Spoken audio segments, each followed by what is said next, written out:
वज़ीर आला के तौर पर 2014 फरवरी मार्च के उस वक्त के गवर्नर साहब के खुतबे के बाद और हिज़्ब इख्तिलाफ में रह के 2018 के सेशन में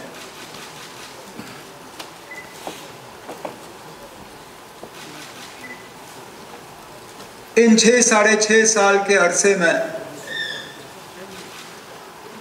इतना कुछ बदला कि कभी कभी यकीन नहीं आता। हमने इतना कुछ खोया है। कभी कभी जब मैं सोचता हूं कि हम कहां पे थे, आज कहां पे हैं, तो यकीन नहीं होता।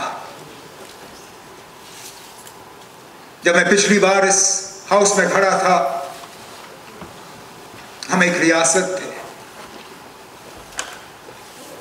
हमारा अपना झंडा था, अपनी कॉन्स्टिट्यूशन, आईन, इस मुल्क में हमारा एक हमारी अलग हैसियत थी, अलग मुकाम था। वो सारा कुछ हमसे लिया गया। लेकिन जहां पर मुझे इस बात का अफसोस है और रहेगा कि हमने कितना कुछ खोया है, उसके साथ साथ मुझे इस बात का भी एहसास है कि मेरे अंदर एक जोश, एक जज्बा कि इस कुर्सी पे मेरे लिए जितना भी वक्त अल्लाह ताला ने मुकर्रर किया, मैं उसका एक दिन भी ज़ाया होने नहीं दूंगा। जम्मू कश्मीर के आवाम के लिए कुछ हासिल करके रहूंगा और करके बिना रुकूंगा नहीं।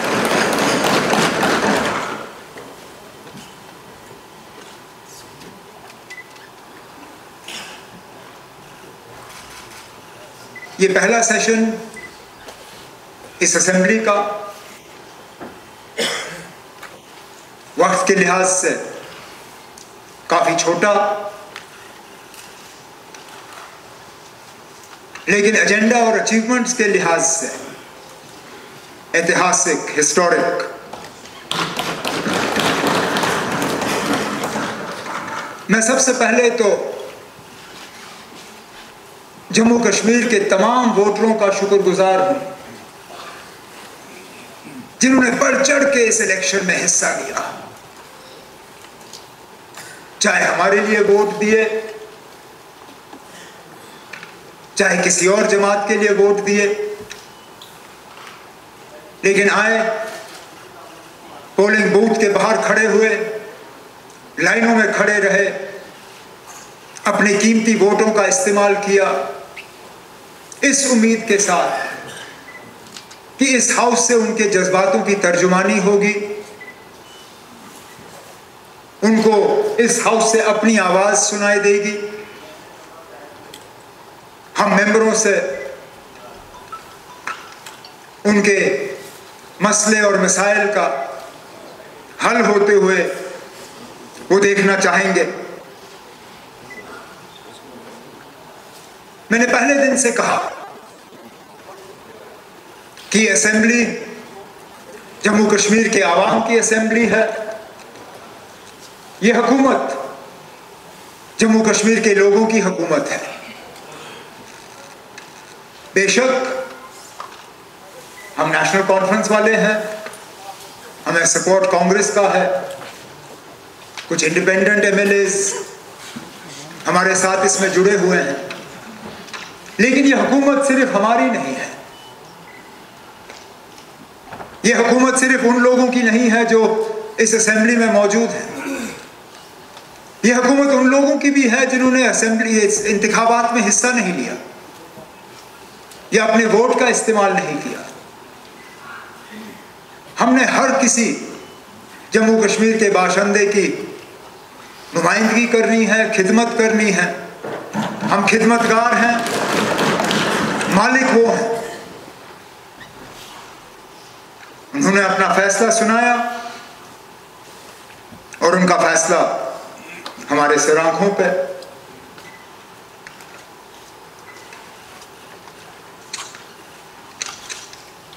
शायद बहुत लोग ये उम्मीद नहीं कर रहे थे कि इलेक्शन होंगे। इलेक्शन ऐलान होने से कुछ दिन पहले भी कई सारे लोग मुझे मिले जिन्होंने कहा ना ये कोई ना कोई बहाना बना के इलेक्शन टाल देंगे, नहीं होने देंगे इलेक्शन। यहां तक कि मैं मान के चलता हूं कि कुछ लोग ऐसे थे जो यहां जम्मू कश्मीर में इलेक्शन होते हुए देखना भी नहीं चाहते थे, जिनको शायद लग रहा था कि किसी भी हाल में यहां इलेक्शन नहीं होंगे। कभी कभी ऐसा लगता है कि कोई तैयारी नहीं थी कि कभी दोबारा यहां जम्मू कश्मीर में एक लोगों की चुनी हुई असेंबली होगी। मुझे आज भी याद है मुझे कितना दुख हुआ था जब टीवी पे मैं एक प्रोग्राम देख रहा था और मैंने जब वो सेट देखा, मैंने कहा ये तो बहुत जाना पहचाना लगता है। और फिर मैं देखता हूं कि ये जम्मू की हमारी असेंबली कॉम्प्लेक्स थी, जम्मू का हमारा लेजिस्लेटिव असेंबली का हॉल, जिसको एक फिल्म के सेट के तौर पे इस्तेमाल किया जा रहा था। स्पीकर साहब, कितने अफसोस की बात, जब हुकूमत को डॉक्यूमेंट स्कैनिंग का सिलसिला करना था, उनको और कोई जगह नहीं मिली। जम्मू का हमारा असेंबली कॉम्प्लेक्स उनके हवाले किया गया। जिस कुर्सी पे आप बैठे हैं, जिस कुर्सी पे हमारे सेक्रेटरी साहब बैठे हैं, जिन कुर्सियों पे हमारे मेंबर बैठे हैं, वहां पे लोग टेबलों पे पैर ऊपर किए हुए पता नहीं क्या काम किए जा रहे थे, शायद ये सोचते हुए कि ये गए, नहीं आएंगे। लेकिन अल्लाह ताला का करना देखिए, इलेक्शन हुए, नतीजे आए और ऑनरेबल मेंबर्स जो हैं उन्होंने अपनी जगह इस हाउस में वापस ली। वक्त भी कैसे बदलता है स्पीकर साहब। ये जो हमारे ये नई टेक्नोलॉजी है ना, ये भी कभी कभार अजीब चीजें कर देती है। इन फोन में एक आदत है, ये पुरानी तस्वीरें आपको याददाश्त के तौर पे जो है सुबह सुबह वो स्क्रीन पे आ जाते हैं कि 1 साल पहले आप ये कर रहे थे, 2 साल पहले आप ये कर रहे थे। आज सुबह भी मेरे फोन ने यही किया, कहा कि 5 साल पहले आप ये कर रहे थे।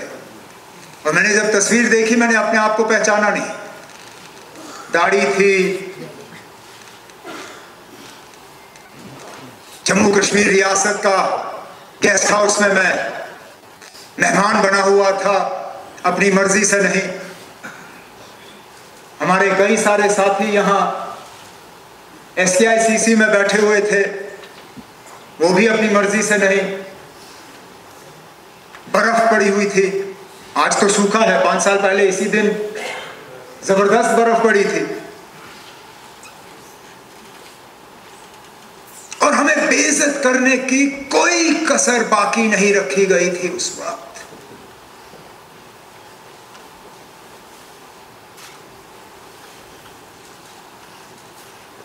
मेरी बहन मुझसे मिलना आना चाहती थी उस गेस्ट हाउस में, एक अफसर से इजाजत लेनी थी सेक्रेटेरिएट में। बाहर वाले गेट से उनको उतरवा के उनके जेब बैग सारा खाली करवा के फिर छोड़िए ना, वो हालात ही ऐसे थे, कोई नहीं। और फिर भटकते भटकते वो सेक्रेटेरिएट में दरवाजे खटखटाते रही, क्योंकि कोई बताने की इजाजत देनी है वो बैठता कहां पर है। मेरे साथी जो SKICC से MLA हॉस्टल शिफ्ट हुए, इनके साथ ऑनरेबल मेंबर तनवीर सादिक साहब के छोटे से बच्चे को तक उसके डायपर की तलाशी। सजाद लोन साहब यहां बैठे नहीं हैं, किस तरह उनके सामान को खोल खोल के एक एक चीज को वहां सिर्फ और सिर्फ बेइज्जत करने के लिए। आखिरकार हमारी खता क्या थी? क्या हमने मुल्क के झंडे को यहां कायम और दायम रखा? कि हमने ये कहा कि जो जम्मू कश्मीर के लिए होगा इस आईन के दायरे में होगा? हमने इलेक्शन लड़े? और क्या खता थी हमारी? खुदा ना खास्ता मुल्क के खिलाफ हमने कोई बगावत नहीं की, लेकिन वो दौर कुछ और था। चलिए, जैसे कहते हैं रात गई बात गई, वो दिन भी गया।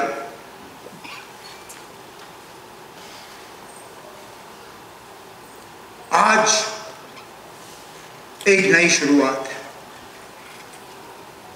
इसलिए जिन चीजों का मैंने अभी जिक्र किया शायद दोबारा कभी करूंगा नहीं, क्यों जरूरत नहीं होगी। मैं उन लोगों में से नहीं हूं जो हमेशा पीछे मुड़ के देखे।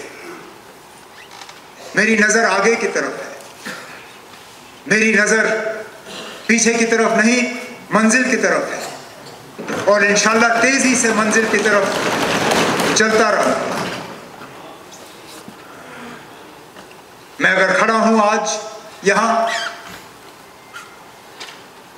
तो LG साहब का, ऑनरेबल लेफ्टिनेंट गवर्नर साहब का शुक्रिया करने के लिए, जो खुतबा उन्होंने यहां इस हाउस के सामने पेश किया। हम चाहते थे कि तफसीलन एक बहस हो, एक डिस्कशन हो, जिसमें हर तरफ से ऑनरेबल मेंबरान हिस्सा लें, अपनी बात सामने रखें। हम चाहते थे कि जो ऑनरेबल लेफ्टिनेंट गवर्नर साहब की तरफ से अगले साल का एजेंडा रखा गया, हमारे मैनिफेस्टो के हवाले से, हमारे जो लोगों के साथ किए गए वादे हैं उसके हवाले से, उस पर बात हो। हम चाहते थे कि लेफ्टिनेंट गवर्नर साहब के खुतबे में जो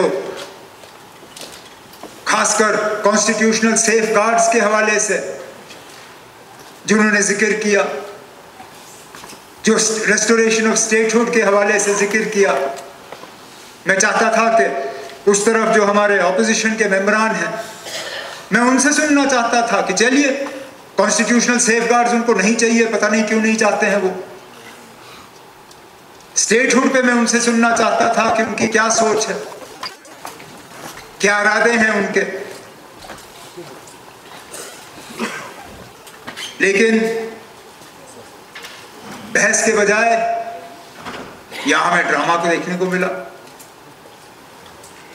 कोई कुर्सी पे खड़ा, कोई टेबल पे खड़ा, कोई यहां हमारे रिपोर्टर्स के टेबल पे, तो कुछ ने तो सेक्रेटरी साहब के टेबल को भी नहीं छोड़ा।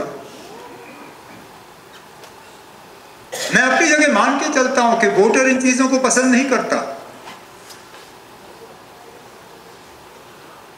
और मेरा तजुर्बा रहा है कि हुकूमत के लिए सबसे आसान काम तब होता है जब हाउस में शोर होता है, क्योंकि हम जवाबदेह बनते नहीं हैं। मैं जब मरकज में वाजपेयी साहब की हुकूमत में वजीर था, मैं बेसब्री से उस दिन हाउस में शोर का इंतजार करता था जिस दिन मुझे सवाल के जवाब देने होते थे। हुकूमत के लिए शोर शराबा सबसे अच्छी चीज है, क्योंकि हमें फिर किसी चीज का जवाब नहीं देना होता। जिन लोगों ने शोर शराबा करके यहां से चले गए, वो तो अपनी जिम्मेदारी निभाने में फेल हुए। उनका काम था हमें जवाबदेह बनाना, हमसे कुछ अश्योरेंसेस हासिल करना, लेकिन चलिए, नहीं किया।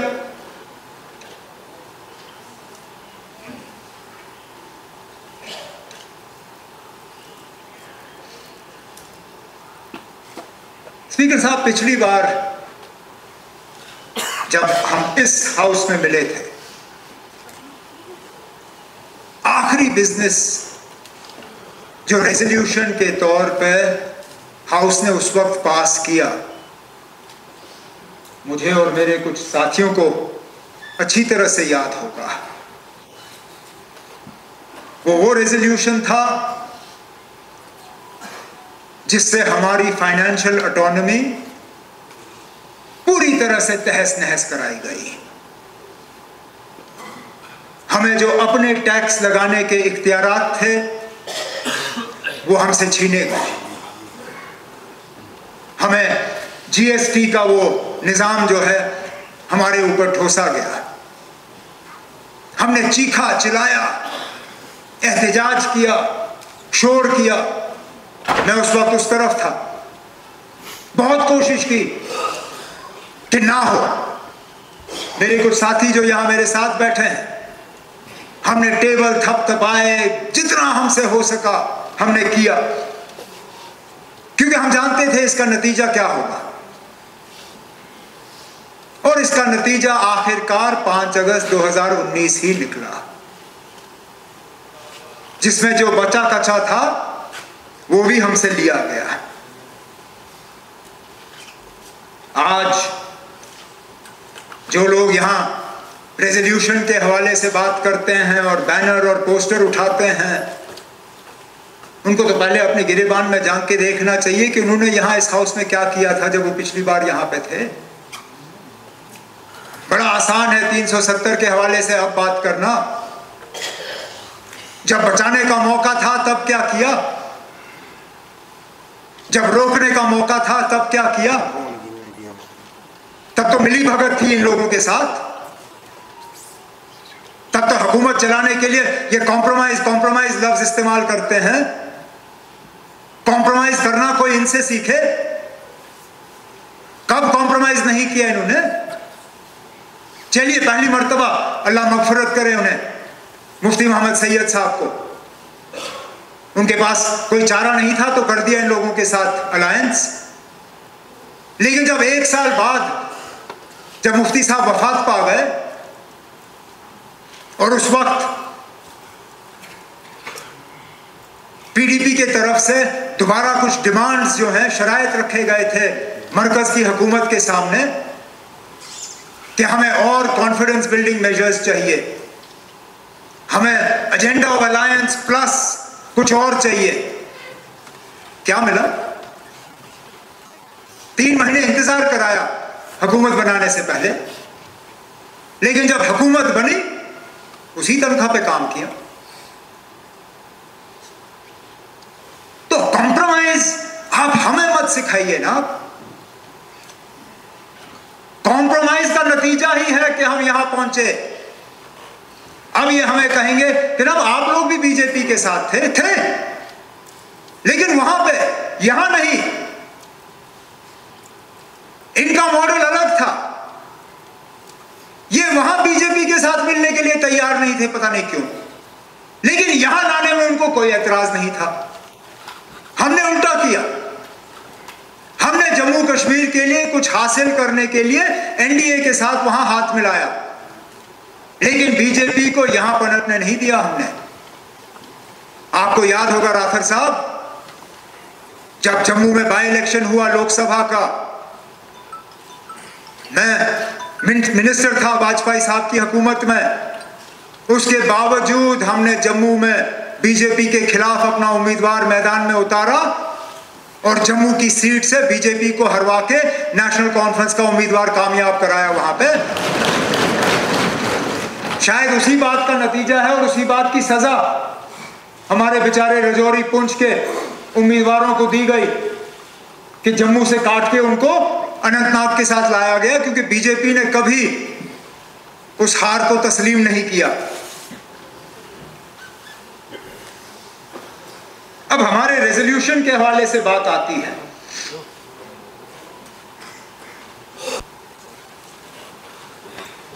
कहते हैं कि this resolution is a compromise. कहां का कॉम्प्रोमाइज था? पहले दिन तो इसी रेजोल्यूशन को लेके ये सब टेबल थपथपा रहे थे। चलिए, अगर उस वक्त माहौल में और गर्मी में एहसास नहीं हुआ, 10-15 मिनट के बाद तो पढ़ा होगा। मुझे गले लगने आए मेरे चेंबर में, मुझे शुक्रिया और मुबारक किया। तब तक तो पढ़ा होगा। मैं मानता हूं जब यहां हाथ में हिला रहे थे तब शायद पढ़ा नहीं था, लेकिन हाउस एडजर्न होने के बाद जब बाहर आए तब तक तो पढ़ लिया होता। लेकिन मुझे गले लगे, मुझे मुबारकबाद किया, कहा कि ये हिस्टोरिक है। पता नहीं 10-15 मिनट में हिस्टोरिक कॉम्प्रोमाइज कैसे बना? ऐसा रेजोल्यूशन लाना जो फटाफट मरकज रद्दी की टोकरी में फेंके, ये तो कोई भी बेवकूफ कर सकता है। इसमें कौन सी अक्लमंदी है? मैं अभी 2 जुमले कागज पे लिख लूंगा, आपसे पढ़वा लूंगा, 5 मिनट नहीं लगेंगे ना उसको नजरअंदाज करने में। लेकिन एक ऐसा रेजोल्यूशन इस हाउस से पास कराना जिससे लोगों के जज्बातों की तर्जुमानी हो पाए, जिससे कि दुनिया को यह पता चले कि 5 अगस्त 2019 के फैसले में हमारी राय नहीं ली गई, हमारी मंजूरी इसमें शामिल नहीं थी, और हम चाहते हैं कि जम्मू कश्मीर को अपना खसूसी दर्जा वापस मिले, और वो रेजोल्यूशन फौरी तौर मरकज से रिजेक्ट हो ना पाए। मैं तो कहता हूं इससे ज्यादा अक्लमंदी का सबूत आपको क्या चाहिए? अगर हमने ऐसा रेजोल्यूशन लाया होता जो फटाफट रिजेक्ट होता, जिन लोगों के इशारों पे अब ये शोर कर रहे हैं वो कहते देखो इस हाउस का कोई मतलब ही नहीं है, इस हाउस की तौहीन हुई और ये लोग खामोश रहे। Jammu Kashmir assembly is powerless. बेहतर है ये लोग घर जाकर बैठे, इनका कोई मतलब ही नहीं। लेकिन कुछ तो इस रेजोल्यूशन में है कि आज भी तकरीरों में honourable home minister of India, honourable prime minister of India, बाकी senior minister government of India के इस रेजोल्यूशन के हवाले से बात करके हमें निशाना बना रहे हैं। अगर ये कॉम्प्रोमाइज होता, अगर ये कमजोर होता, अगर ये उसमें कुछ होता नहीं तो इस रेजोल्यूशन का कहीं जिक्र ही नहीं होता, खामोश रहते, इसके हवाले से कुछ कहने की जरूरत नहीं पड़ती। उनका जिक्र करना ही इस बात का सबूत है कि जम्मू कश्मीर लेजिस्लेटिव असेंबली ने जो करारदाद, जो रेजोल्यूशन यहां से पास किया है वो वाकई एक हिस्टोरिक रेजोल्यूशन है। इससे दरवाजे खुल जाते हैं, दरवाजे बंद नहीं होते। हमें फ्यूचर की तरफ देखना है, ये देखते हुए कि माजी में हमारे पास क्या था।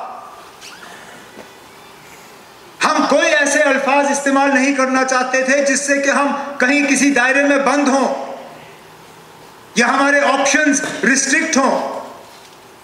इसलिए हमने जानबूझ के जम्मू कश्मीर के स्पेशल स्टेटस के हवाले से बात की।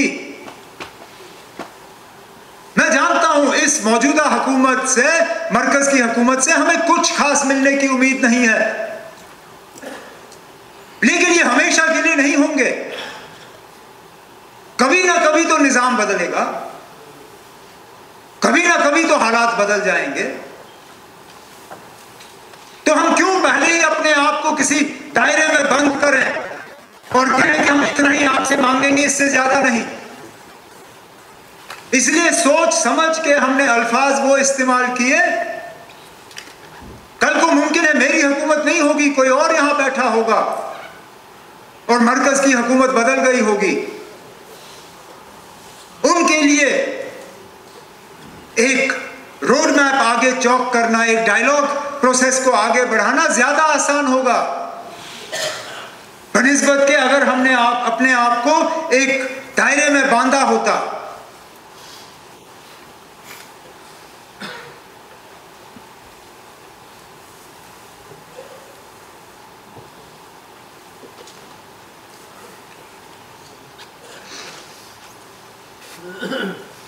इस रेजोल्यूशन के पास होने के बाद मुझे एक और बात का एहसास हुआ, जिस बात की मुझे खुशी है। लोगों को अपनी आवाज वापस मिल गई है, लोग बात कर पा रहे हैं।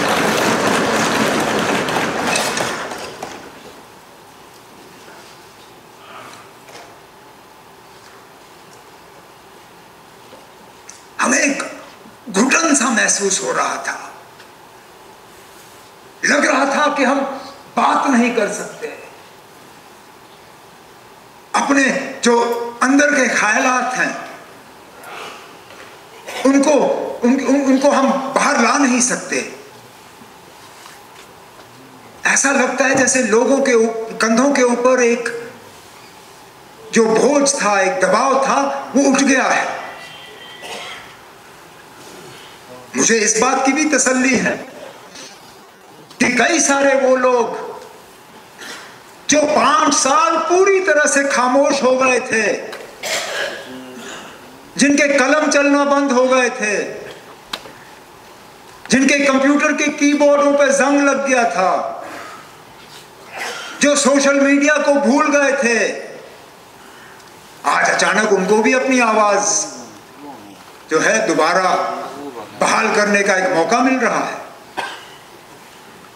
पिछले 5 साल तक क्या वजह थी कि वो बोल नहीं पाए, मैं इसमें कह नहीं सकता,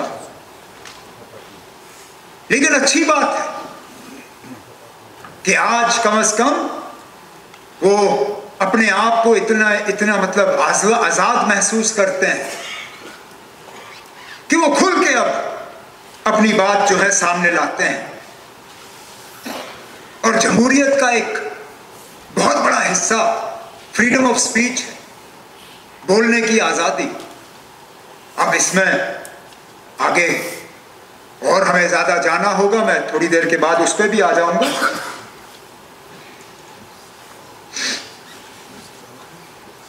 लेकिन मैं अपने दोस्तों को, साथियों को एक छोटा सा मशवरा जरूर दूंगा, छोटी मुंह बड़ी बात। यूनिवर्सिटी ऑफ व्हाट्सएप और फेसबुक के बुनियाद पे अपनी पार्टी की पॉलिसीज को मत कायम करिए ना। ये चंद ही लोग हैं जो व्हाट्सएप और ट्विटर पे तबसरा करते हैं और आप लोग जो है फिर उसी चीज को एजेंडा बना लेते हो। ये खैर का नहीं है आपके। ये वो लोग हैं जिन्होंने 5 साल आपको याद नहीं किया, अब अचानक उनको याद आया है।